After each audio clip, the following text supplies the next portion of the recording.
let's let's get down to business. All right, cool beans. So I actually wind up making the wrapper and then that controller. So far, so good.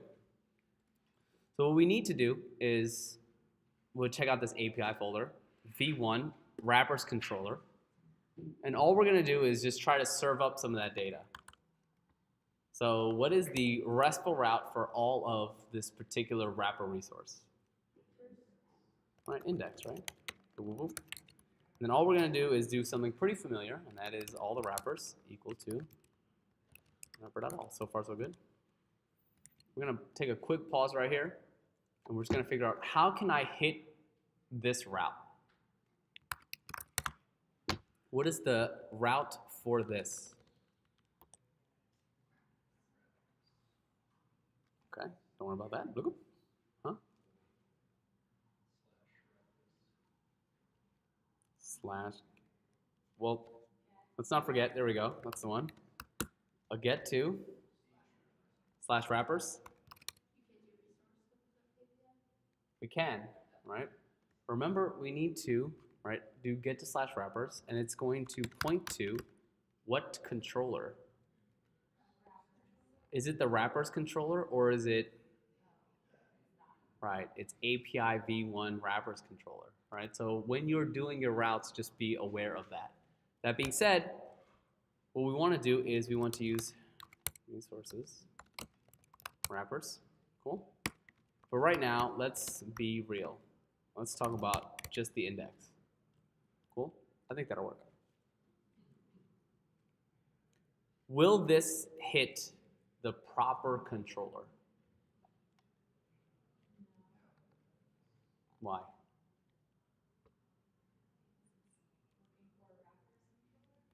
It's looking for wrappers controller, right? So we can easily, all right, start Chrome up. And then we can go to localhost 3000 / Rails info routes. And we can check what the routes are. Oh my God. Embarrassing. Embarrassing. Google? Cool. We can check those routes. And where's it trying to go? It's trying to go to wrappers index, right? But let's try it. Uninitialized constant wrappers controller, which should make sense because we don't actually have a wrappers controller. We have a API v1 wrappers controller. So we need to do what is known as namespacing. If you forget how to do it, namespace routes. Cool? Look at this, a little bit of this. Namespace, boop, boop. And then it literally says the namespace with whatever namespace you want, right? Like, so admin will add in an admin in here in the controller. Here, however, what we want to do is namespace API, do, and then namespace again, v1, do. Then we want to make sure those do's end. Yeah, that looks about right to me. Cool. So let's take a look back over. And that makes sense, right? There's no get to slash wrappers now. What is the route? Right. That's the route. Cool. Cool. What the? Did you see that? Did you not like that? Interesting. Huh. Okay. Clown. It's clown.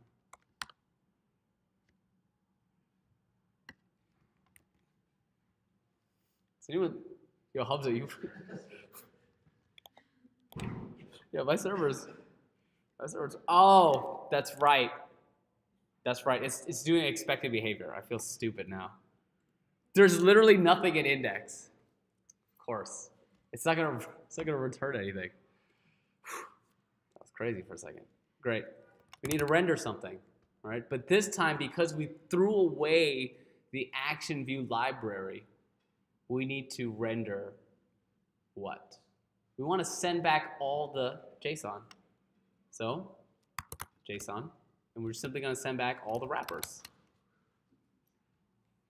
And we want to make sure that when the user fetches something, they get a status. And the status could be 200, all right? Or it could be, okay. If you want to know a list of all the different Rails status codes, you just find it, you know? Boom, there it is, 200. You can call it symbol, okay, right? Gives you a status of 200. Are there any questions on like how I was able to determine that, or how you can put in different statuses but put in something else? So for example, at some point if I did create here, this would probably be status created. All right, cool.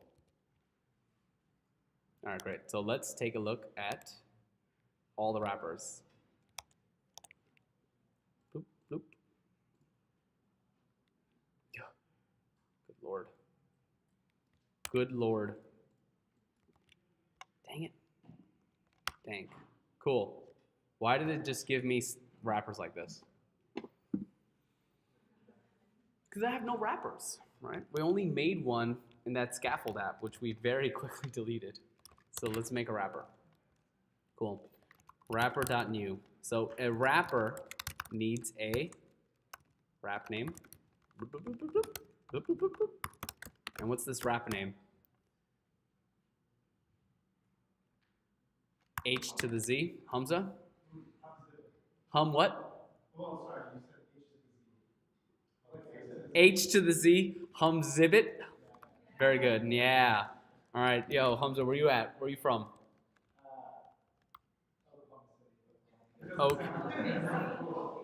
OKC. Very good. And how many albums would you say you have? I have, let's go. Whoa. I'm a high volume rapper. Wow. Zero quality. Low quality. Does anyone else want to be a rapper? Good, because you want to be developers. Smart. Trick question. Trick question. And there we, man. That would have been so smooth. I always forget to just restart the server. Yo, what is going on? Yo, am I missing something? Oh, God. That was embarrassing. All right, you're sending back all the wrappers as JSON. Cool. I'm like off my game. I'm like really sick actually. But I just took a Dayquil and a Pepto, and I had a shot of espresso, so I'm just riding stimulants right now. Cool. I'm just sending back all the @wrappers, which as you know is all the wrappers, as JSON, and that's what I'm rendering.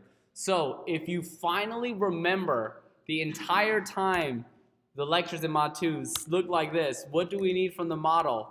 And what is the response? It's finally no longer like sending an ERB. It's actually sending back a different type of response, which would be JSON. So let's try to fetch this data. Here we have the data here, which would make sense because then I can easily just do some sort of fetch to this route, right? And I should get back a promise. That's just a simple get. I can slap a little then action. I can take the response. I can very quickly, oh, that's not gonna work. Very quickly parse it. How do I do that? Well, invoke that action. Cool. And then I can take that, which I know will be wrappers, and then I can simply console log the wrappers. And there it is. Boom. Signed, sealed, and delivered. In the exact way that you know. This is what you're familiar with. And now, with this Rails API, this should make more sense. right? Like if I had more wrappers, it would come up here. There's no more this DB JSON watch. You're now using the Rails API, pulling the data from your database, and when you fetch it, you get what you need. So what would happen if I were to do something like /1? What should this be? Right, the first one. But what will I get back? Status 404, not found, no route matches get. That's because I didn't do the show route. Look at the Rails coming through in the clutch. Rails is so powerful. Let's just add that real quick. Oh, dang it.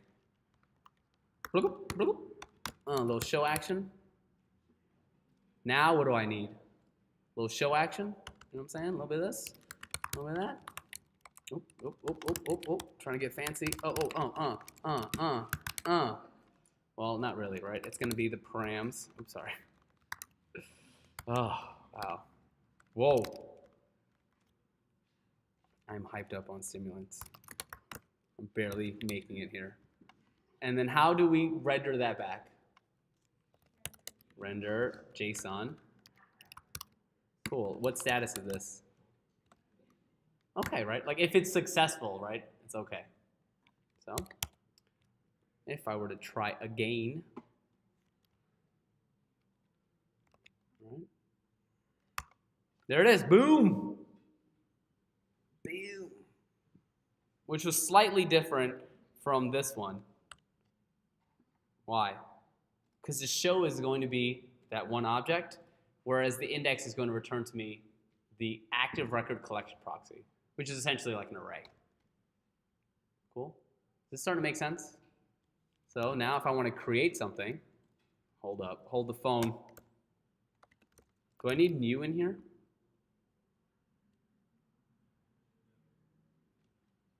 Well, let's just get all these resources real quick and just check those routes. Oh, just kidding. Localhost 3000, little Rails info routes action. I see a index, a create, a show, update again, and a destroy. Why is new and edit not here?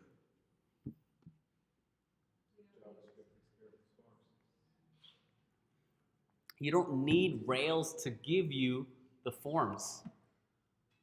You'll have your forms on your HTML on your front end. And very likely, when you send the post request using fetch, you're sending the body of the data already. You don't need a separate get request to the edit form. It will be there on your front end separately. You pull the inputs from that, then you send the fetch request so your back end can process it. Does that make sense? You're not going to do, there's no such thing as, I don't know, /new. Like, you know what I mean? Like, why would this be in your Rails routes? You're going to have a form on your front end somewhere else, either written in React, regular old HTML, vanilla JavaScript, something that you will use to send fetch data back to your server. Cool?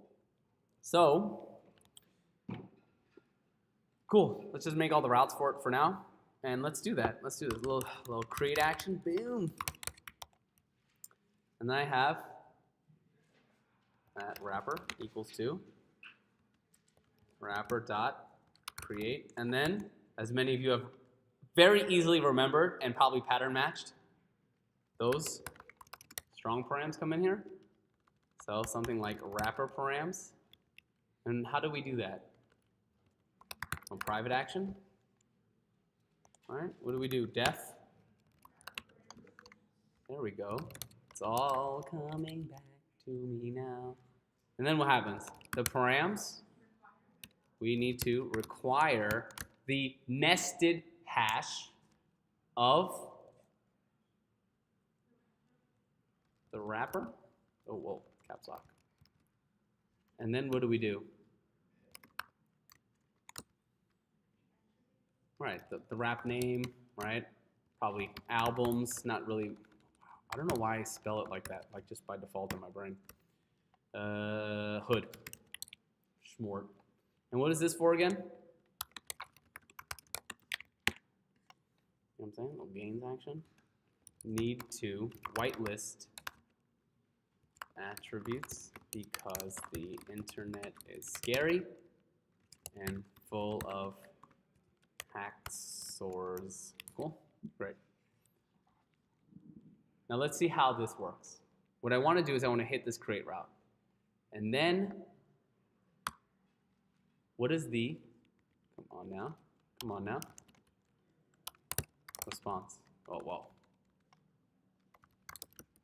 What is the response?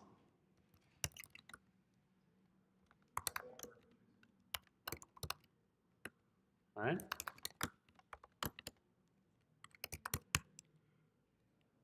Cool.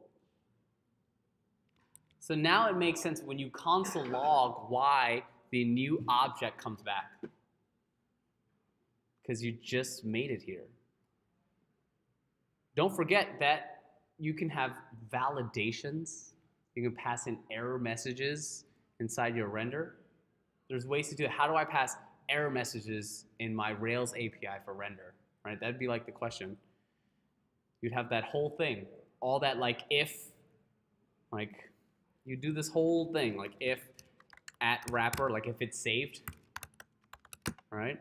Then do this. Cool. Then you would have like your else. Then you'd have like a render JSON and then like all your error messages or whatever. Does that make sense? You can do like, what is it? At wrapper errors equals to at wrapper dot errors dot full messages. You know what I mean? Then you can start like shooting those errors back. It's all, it'd make a sense. Cool. Let's not do any of that. It sounds very complicated. We're gonna have 0 validations in here for now. And we're just simply going to render that JSON because our user always puts in good data, right? Exactly. So let's get started. What we want to do is we want to drop a bybug here because I need to show you some new stuff with fetch. What normally happens when you do this fetch? Let's clear this out. And you have a fetch. And what's the RESTful route? Is it like /1 or for this create action? Just the wrappers, right? Little boop boop. Immediately, I can do method. It's going to be a smort. What else do we need to send over? Okay. These headers make sense now? Cool. Let me throw that comma in before I forget. And what goes inside headers? All right. I think that's right. Yeah. And it's going to be application. You're sending JSON over to the server. Cool. And then what will the server send you back? Right. So you need to make sure you can accept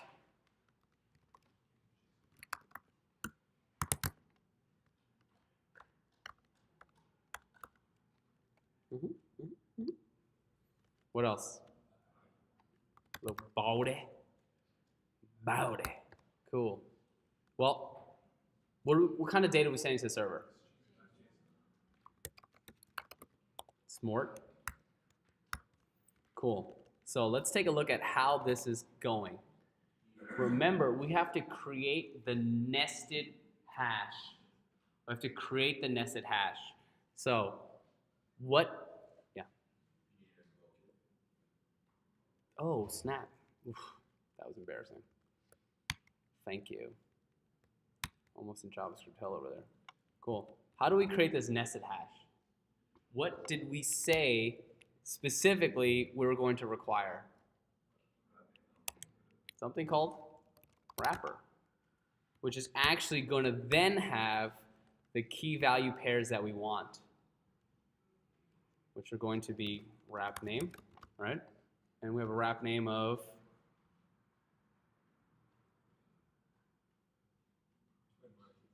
Twin Monkey? Twin Money? Twin Money? Oh man, I guess I'm getting old. Cool. Hood. What hood is this?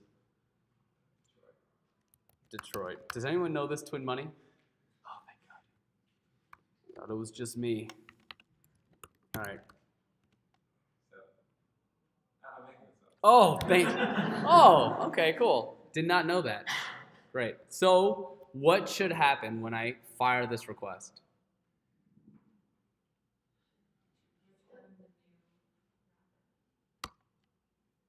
Promise is pending, which makes sense. And it's going to keep on pending because I'm in the buy bug. And if I cancel out of here and the server rejects the promise, what sort of error would that be? A server error, right? So status like 500. Does that make sense? So like as you're starting to build out these apps, you'll start to see that the server will reject it sometimes. Or you'll get a status 400, which is the client side error, which means that there's something wrong with your fetch request going. If it's in the 500 series, it's something wrong with the server coming back. So now these error messages are a little bit more useful to you now that you're that full stack developer. Cool? Let's take a look at those params. And if I do params.require wrapper, what do I get? I get that exactly. So the rest of it should in fact work. Does that make sense? If I continue, commits, sends back the response, and there's a response. Cool? So the idea here that I want to explain is that I created this nested hash because my strong params was looking for it. Does that make sense? Like if I put instead your boy over here, right, I would need to change this to your boy because I'm creating the nested hash that my strong params are looking for because you're writing everything now, the front and the back. You're writing the full stack. Just remember what it's doing and why it's there. Just wanted to point it out. Yeah. So we don't need a second end unless we're just modifying the DOM.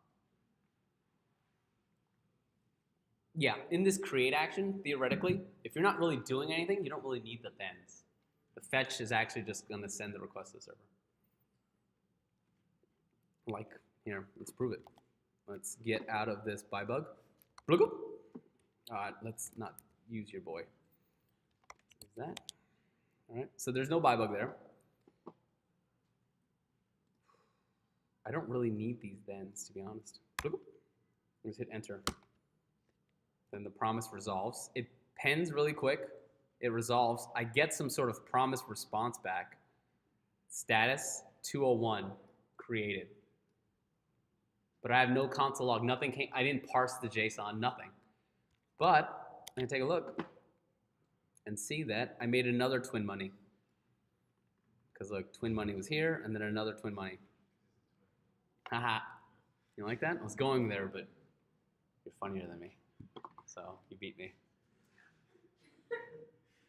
Where did the status 201 come from? Didn't I though? Didn't I though? Didn't I though? All right, well, let's take a look. Let's take a look-see. List of Rails status codes created. 201. Second? No, I didn't realize it created it. Oh, yeah. It was right there. Didn't I know? See? And now that you have the Rails power, does that start to make sense? Like the fetch to a real database that you're building on the back end. And you can do anything you want now. Now when you send a patch to wrapper/7, like it's gonna hit the update method. And then you do what you need to do in the update. And then you render the response. Then you can then the response, parse it, and then do something with the front end. So the Rails backend, just that whole thing. That being said, let's take a look at something that's pretty important. Cool? An error that literally just happened. So I can, in fact, all right, create another wrapper, right? Does anyone want to wrapper? Yeah. All right. Where's he from? What? A 6? The 6? I don't know what that means, but sure. How many albums does he have? God, I wish he had 0. So anyways, this works totally fine, right? Bloop. Totally fine. Let's take a look at this code.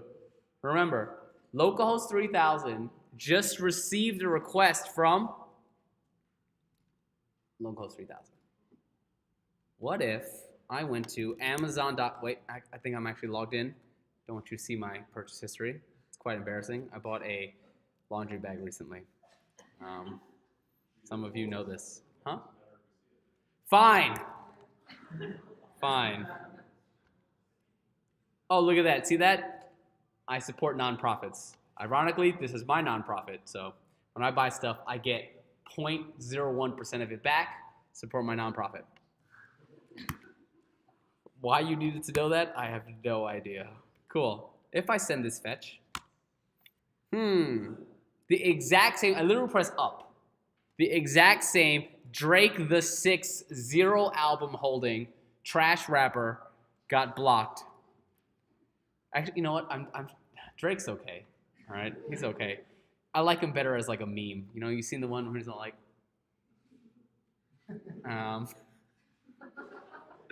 It says, look at these error messages. It says access to fetch from the origin Amazon.com has been blocked by CORS. I talked a little bit about CORS. And what does it stand for?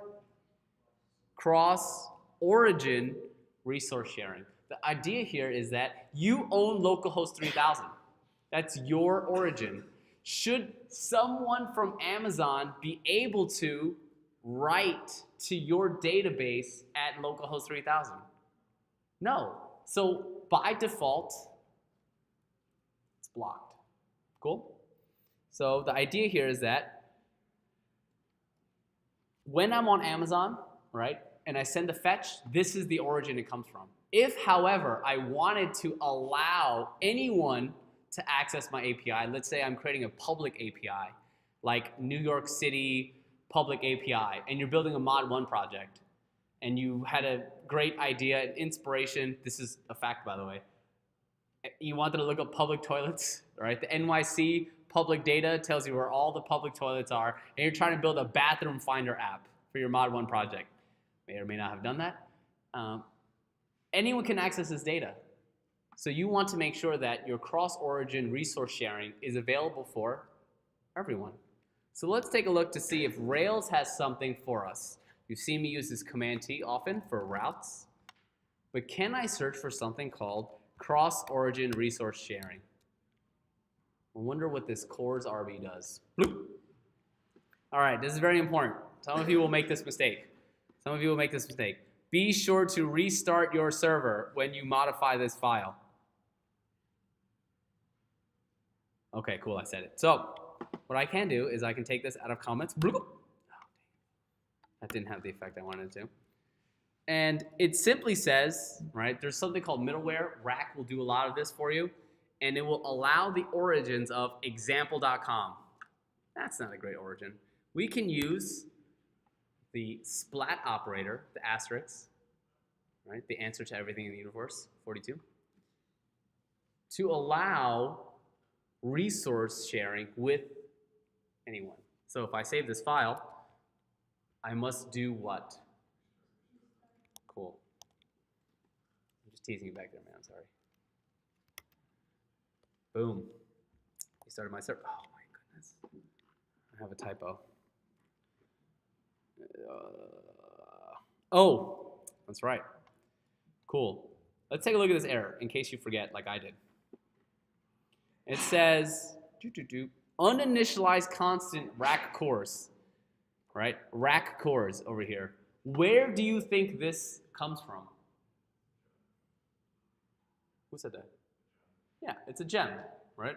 The idea is that whenever I have these constants or these namespaces, right? This is probably a module with the class CORS. It's coming from somebody else's code. So let's take a look at that gem file. And I see use rack cores for handling cross-origin resource sharing. Bless up, Lord Rails. The idea here is that when you have really good commented code, it makes it so that anyone can use your code. The difference between a really good code base and like one that is like okay is comments. So comment your own code. Trust me, in Mod 5, it will make a huge difference to not only you, but also to employers.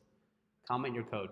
When you're writing something, just like, great, this Redux thing, this React thing, this is what it does. Because when you look at it in a few days, you'll go back to it and be like, oh, thank God I commented that. I forgot what this did. If you were to go back to your Mod 1 project and look through that code, who's confident that just like, I know exactly what this is doing? Exactly. Comment your code, cool? So I'm just gonna bring this gem in, and then I'm going to bundle, and then I'm going to Rails, start the server. Cool? So what I'm trying to say is that I can now make a request from any origin. Okay? Look at this, ironic. Amazon has CORS issues. So if I were to send this exact request again, I should see like no problems. Promise pending. No wild errors. Cool. Just to make sure, we'll make Amazon a wrapper. And the Amazon. And it's from the hood of Seattle. Bezos domain. Albums 1. Look up. Cool. And I'm going to get this promise, right? This promise pending back should be resolved. Let's take a look. Did I even fire this off? I did. Boom. Resolved. Response. Cool. Created. Successful. So if I were to look back inside my server, I could see Seattle Bezos domain was in fact committed in transaction. It was saved to the database. It did not get blocked from the CORS thing because of the CORS gem. Are there any questions on CORS, how to allow CORS? There's more to this file, and I strongly recommend you understand origins. Possible resources more like files that you can share. That's not really important. Methods. Then you can do more than that. Right? You can do. So let's just say you want only certain website.com to do just get. Cool? And then you want another website, right? Another.com to do more functionality. You ever like use a website and it was like, hey, if you want these extra features, you have to pay for them? This is what's happening. This is like the birth of like freemium. So like expanding your mind a little bit. All right, cool. We're gonna leave that alone for now, but just so you have an idea. All right, the last thing I want to talk about today, and then I'll let you go, I promise. I know week 3 is primo week, is the fact that when I go to my, oh, look at this, look at all this sweet data, right? Do you always want to see created at or updated at? Do you want like all of the data? Let's say you have 20 attributes. Do you always want like all 20 to come back? Not really. Sometimes you want to like hide certain things, or you only want to show like do you even want to send the ID sometimes? Yeah, probably.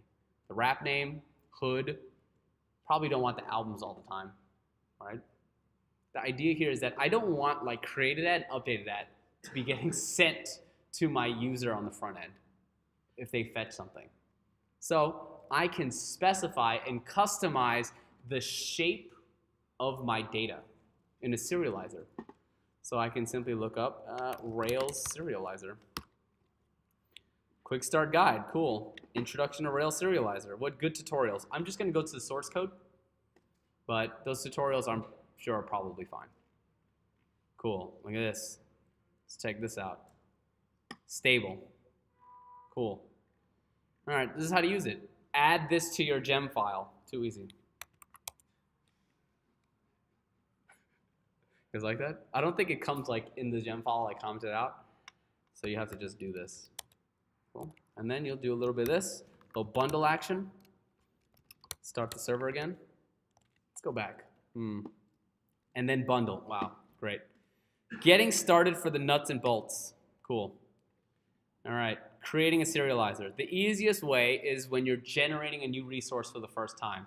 However, we've already made the wrappers model. So you can also generate a serializer for an existing model, which we have, using Rails G serializer model name. So we'll do that. Look, we'll just paste that bad boy in, and we'll just put wrapper. Boom. All right, let's start the server back up. And here we'll see, what is it that it built for me? Serializers. All right. Wrapper serializer. Attributes ID. Cool. Let's take a look. If I go back here and I refresh, all I see is the ID. What I can add is bloop, little wrap name. Maybe hood. Oh, whoa. That got real gangster real fast.